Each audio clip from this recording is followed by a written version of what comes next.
In a little while from now, if I'm not feeling any less sour, I promise myself to treat myself and visit a nearby tower.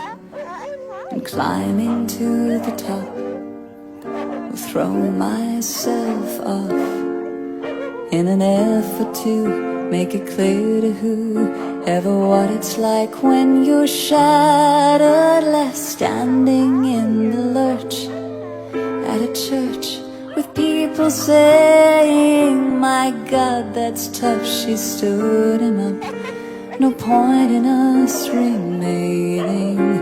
We may as well go home.